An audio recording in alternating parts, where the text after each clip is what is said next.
ఇక బులెటిన్ లో డీటెయిల్స్ చూస్తే బ్రేకింగ్ న్యూస్ చూస్తున్నాం. తెలంగాణలో మరో భారీ స్కామ్ బయటపడింది. రంగారెడ్డి జిల్లా మంచాల ఎంఆర్ఓ ఆఫీస్ లో భారీ స్కామ్ వెలుగులోకి వచ్చింది. విచ్చలవిడిగా క్యాస్ట్ ఇన్కమ్ సర్టిఫికేట్లు జారీ చేశారు. హైయర్ ఎడ్యుకేషన్ కోసం అడ్డదారిలో సర్టిఫికేట్లు క్రియేట్ చేశారు. అనుమానం రాకుండా ఎస్డిపి ఆపరేటర్ 2 పేరుతో లాగిన్ అయ్యి 3 ఫోన్ నెంబర్లతో భారీ స్కామ్ కి పాల్పడ్డారు. ఎంఆర్ఓ లాగిన్ ఐడి మొదలుకొని సిగ్నేచర్ వరకు విచ్చలవిడిగా వాడేశారు.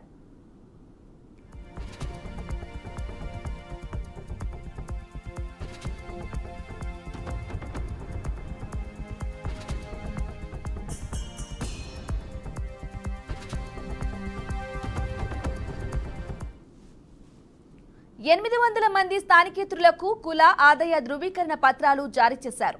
ఫీజు రియంబర్స్మెంట్, స్కాలర్షిప్, ప్రభుత్వ పథకాలకు అడ్డదారిలో సర్టిఫికేట్లు మంజూరు చేశారు. కొంతమంది నిందితులు గ్యాంగ్గా ఏర్పడి హైదరాబాద్లోని పలు మీ సేవల ద్వారా దరఖాస్తు చేసి ఈ స్కామ్ కి తెరతీశారు. అర్జీదారులు లేకుండానే సర్టిఫికేట్లు విడుదల చేసి నేరుగా ఇంటికి పంపించింది గ్యాంగ్. ఒక్కొక్క సర్టిఫికేట్ కి 50,000 రూపాయల నుంచి 5 లక్షల రూపాయల వరకు వసూలు చేసింది.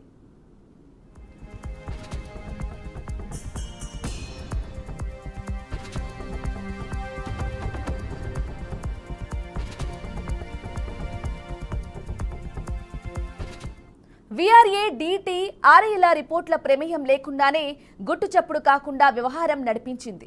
ఈ స్కామ్ 2022 ఫిబ్రవరి నుంచి 2024 వరకు నడిపించినట్లు తెలుస్తోంది. సుమారుగా 800కు పైగా సర్టిఫికేట్లు జారీ చేసి స్కామ్ కి పాల్పడ్డారు. తహసీల్దార్ డిజిటల్ కి సంతకంతో గుట్టు చప్పుడు కాకుండా వందల సంఖ్యలో సర్టిఫికేట్స్ క్రియేట్ చేసి అమ్ముకుంటున్నారు.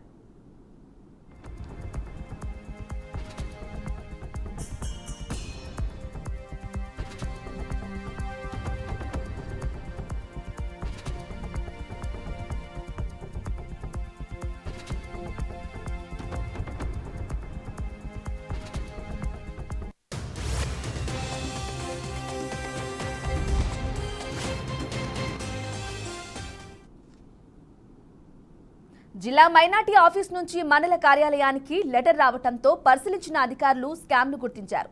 దీంతో తీగ లాగితే డొంక బయటపడింది. అర్జీదారులను ఎవరనే దానిపై ఎంక్వైరీ చేయగా నాన్ లోకల్ అని తేలడం, అప్లికేషన్లు కుప్పలు తెప్పలుగా ఉండటంతో అధికారులు కంగుతిన్నారు. స్కామ్ పై మంచాల పిఎస్ లో ఎంఆర్ఓ ఫిర్యాదు చేశారు. స్కామ్ లో భాగమైన కంప్యూటర్ ఆపరేటర్ అవుట్సోర్సింగ్ ఉద్యోగి సురేష్ తో పాటు మరికొందరిపై కేసు నమోదు చేశారు. మంచాల ఎంఆర్ఓ ఫిర్యాదు మేరకు 420, 409 సెక్షన్ల కింద కేసు నమోదు చేసిన పోలీసులు నిందితుల కోసం గాలిస్తున్నారు. ఇక ఇదే విషయంపై మరింత సమాచారం అందించడానికి మా ప్రతినిధి భాస్కర్ అందిస్తారు. భాస్కర్, చెప్పండి. మనం చూస్తున్నాం ఎంఆర్ఓ ఆఫీసులో ఒక వెలుగు చూసే మోసం అనేది సర్టిఫికేట్లు నకిలీవి జారీ చేస్తున్నారు. ఇప్పటికే 800కు పైగా. దీనిపై ఎలాంటి చర్యలు తీసుకుంటున్నారు? పూర్తి డీటెయిల్స్ అందించండి. బ్రాహ్మణి తెలంగాణలో మరో స్కామ్, భారీ స్కామ్ బయటపడిన పరిస్థితి. ఎందుకంటే మనం రిపీటెడ్గా చూస్తున్నాం తెలంగాణలో అనేక భారీ స్కామ్లు బయటపడుతున్న పరిస్థితి. ఎందుకంటే ఏ ఆఫీస్ చూసినా, ఎక్కడ చూసినా, ఇటు ఆర్టీఓ ఆఫీసులు కావచ్చు, డిటిఓ ఆఫీసులు కావచ్చు, ఎంఆర్ఓ ఆఫీసులు కావచ్చు, సబ్ రిజిస్టర్ ఆఫీసులు కావచ్చు, ఏ ఆఫీసులు చూసినా, ఎక్కడ ఏమో చూసినా కూడా ఫైల్ తారుమారు చేయడం, అమాయకుల ప్రజల దగ్గర లక్షలాది రూపాయలు దోపిడీ చేయడం. దానిలో భాగంగా ఇవాళ హైదరాబాద్ లో భారీ స్కామ్ బయటపడిన పరిస్థితి ఉంది. అయితే రంగారెడ్డి జిల్లా మంచాల ఎంఆర్ఓ ఆఫీస్ లో భారీ స్కామ్ వెలుగులోకి వచ్చింది. విచ్చలవిడిగా అప్పుడు క్యాస్ట్ ఇన్కమ్ సర్టిఫికేట్ కోసం ఎవరైతే ఉందో విద్యార్థులు ఐరిచ్ కోసం, పై చదువుల కోసం వేరే దేశం కావచ్చు బయటకు పోతున్న నేపథ్యంలోనే వాళ్ళు క్యాస్ట్ అండ్ ఇన్కమ్ సర్టిఫికేట్ల కోసం ఎంఆర్ఓ ఆఫీసుల చుట్టూ తిరుగుతారు. అయితే ఈ నేపథ్యంలో దాన్ని ఆసరాగా తీసుకున్నటువంటి ఎంఆర్ఓ ఆఫీస్ లో పనిచేస్తున్నటువంటి ఎన్డీపీ ఆపరేటర్లు కావచ్చు, వాళ్ళ పేరుతో సపరేట్ ఒక ఫోల్డర్ లాగిన్ చేశారు. అయితే ఒక వెబ్సైట్ ని లాగిన్ చేసి దానిలో ఎవరైతే సర్టిఫికేట్ల కోసం వస్తారో వాళ్ళకి దాని నుండి వాళ్ళకి ఎంత అయితే డబ్బులు మొత్తం వారికి ఎంత అవసరం అంతా చెప్పి డబ్బులు వసూలు చేసిన పరిస్థితి. దానిలో భాగంగానే లాగిన్ ఐడికి మొదలుకొని సిగ్నేచర్ వరకు విచ్చలవిడిగా వాడేస్తున్న పరిస్థితి. అయితే ఎంఆర్ఓ సంతకాలు కావచ్చు, ఆర్ఐ సంతకాలు కావచ్చు, డీటీల సంతకాలు కావచ్చు, వీరి దగ్గరనే లాగిన్ పెట్టుకుని వీరి దగ్గర సంతకాల గ్రీన్ ఇంకులు ప్రతి ఎవ్రీథింగ్ వీళ్ళే చేసి దానికి అందిన అవకాశం కాడికి లక్షల రూపాయలు దోపిడీ చేస్తున్న పరిస్థితి. మొత్తానికైతే 8 మంది స్థానికేతల కుల నుంచి క్యాస్ట్ ఇన్కమ్ సర్టిఫికేట్ ద్వారా మొత్తానికి రియంబర్స్మెంట్ కావచ్చు, స్కాలర్షిప్ కావచ్చు, ప్రభుత్వ పథకాలకు ఎలాంటి పథకాలు కావాలని వీళ్ళ క్యాస్ట్ ఇన్కమ్ ఇంపార్టెంట్. ఆ నేపథ్యంలోనే వారి దగ్గరకు వచ్చినటువంటి దరఖాస్తుల దగ్గర నుంచి స్కామ్ సంబంధించి మొత్తం అడ్డదారిగా అర్జీదారులు అనే సర్టిఫికేట్ విడుదల చేసి నేరుగా వాళ్ళ దగ్గర ఒక్కొక్కరి దగ్గర 50,000 నుంచి 5 లక్షల వరకు వసూలు చేసిన పరిస్థితి. ఆ నేపథ్యంలోనే అది 2022 నుంచి 2024 వరకు పూర్తిగా నడిపించినట్టు తెలుస్తుంది. సుమారుగా 800కు పైగా సర్టిఫికేట్లు జారీ చేశారు. ఆ సర్టిఫికేట్ల దగ్గర ఒక్కొక్కరి దగ్గర డిజిటల్ లాగిన్ తో పాటు ఎంఆర్ఓల సంతకాలు, డీటీల సంతకాలు, ఆర్ఐల సంతకాలు, పూర్తి స్థాయిలో మొత్తం సంతకాలు మొత్తం వారికైతే ఆ సర్టిఫికెట్లు విడుదల చేయడానికి కావాల్సిన సంతకాలు మొత్తం వీళ్ళే సంతకాలు పెట్టి మొత్తం సంతకాలు ఫోర్జరీ చేసి మొత్తం ₹1,60,000 దండుకున్నట్టు తెలుస్తుంది. ఇట్లా చూసుకుంటే చాలా ఆఫీసులలో ఇలాంటి అంశాలు బయటకు వస్తాయని చెప్తున్న పరిస్థితి. ప్రస్తుతం అయితే ఈ ఆఫీసులో వెలుగులోకి రావడంతో ఒకసారిగా పెద్ద మొత్తంలో తెలంగాణ వ్యాప్తంగా చర్చ జరుగుతున్న పరిస్థితి. దీనిపై ఇంకా కొంత క్లారిటీ రావాల్సి అయితే ఉంది ప్రామణి. భాస్కర్, అలాగే చెప్పండి, ఈ స్కామ్ లో మొత్తం ఎంతమంది నిందితులను కనుక్కున్నారు అని చెప్పుకోవచ్చు? అలాగే అధికారులు ఎటువంటి చర్యలు తీసుకుంటున్నారు? కేవలం తెలంగాణలో ఉంటున్నారా, లేకుంటే ఏపీ వేరే వేరే రాష్ట్రాల్లో కూడా ఇటువంటి స్కామ్స్ అనేవి జరుగుతున్నాయంటారా? బ్రాహ్మణి జిల్లా మైనార్టీ ఆఫీస్ నుంచి మండలం కార్యాలయాలకు లెటర్లు రావడంతో ఆ లెటర్లను పరిశీలించారు ఈ అధికారులు. అయితే తీగలాగితే డొంక గదులుతున్నట్టు ఇలా జిల్లా అధికారులు కావచ్చు, నిజంగా ఎంఆర్ఓ ఆఫీస్ కాంచి డీటీలు కావచ్చు, ఇలా దీంట్లో కీలకమైన పాత్ర పోషించే సర్టిఫికేట్ తయారు చేసే వాళ్ళ కాంచి మీ సేవ ఆపరేటర్ల కాంచి పూర్తి స్థాయిలో ఎవరెవరు ఉన్నారని మొత్తం సమాచారం రావాల్సిన అవసరం అవుతుంది. ప్రస్తుతం దీనికైతే ఇంకా దీని వెనుక ఎవరెవరు ఉన్నారు, ఎంతమంది అధికారుల నుంచి ఇంకా కొంత సమాచారం రావాల్సింది. దానిపై పూర్తిగా ఫిర్యాదు చేసిన పరిస్థితి. ప్రసాద్ అనే వ్యక్తి, ఇది మంచాల మండలం తహసీల్దారు ప్రసాద్ ఫిర్యాదుపై మేరకైతే ఇప్పుడు ఇద్దరు వ్యక్తులపై కేసు నమోదు చేసిన పరిస్థితి. అయితే ఆ మంచాల మండల తహసీల్దార్ ప్రసాద్, ఆ మేరకు తహసీల్దార్ కార్యాలయం ప్రైవేటు ఉద్యోగ పనిచేస్తున్న సురేష్లపై నగరంలోని మీ సేవా సెంటర్ నడిపిస్తున్నటువంటి రవి అనే వ్యక్తులపై కేసు అయితే నమోదు చేశారు.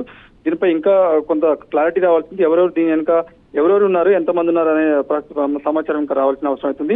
సురేష్, రవి కలిసి 50 నకిలీ ఆదాయ ధృవపత్రాలు తయారు చేసినట్టయితే వీళ్ళ దగ్గరికి సమాచారం వచ్చింది. దీనిపై కేసు నమోదు చేస్తారు. ఇంకా కొంత కేసు నమోదు చేసి వీళ్ళేనా ఇంకా వేరే ఆఫీసులకు ఇలాంటి స్కామ్ చేశారా, లేకపోతే ఇంకా ఎట్ల వరకు దీంతోటికి ఆగిపోయారా, లేకపోతే ₹1,00,000 ఎవరైతే ఉంటారో అమాయక ప్రజల్ని మోసం చేసి వాళ్ళని అమాయకత్వాన్ని ఆసరాగా తీసుకుని ₹1,00,000 వసూలు చేసిన పరిస్థితి. అయితే ఇలాంటి అవసరం ఎవరికైనా ఇప్పుడు హైర్ ఎడ్యుకేషన్ పోతున్న విద్యార్థులు కావచ్చు, బయటకు పోతున్నటువంటి అవసరాల కోసం, వేరే ఇతర చదువుల కోసం పోతున్న అవసరాలు ప్రతి ఒక్కరికి ఇలాంటి క్యాస్ట్ ఇన్కమ్ అనేది ఇంపార్టెంట్ అయిన పరిస్థితి.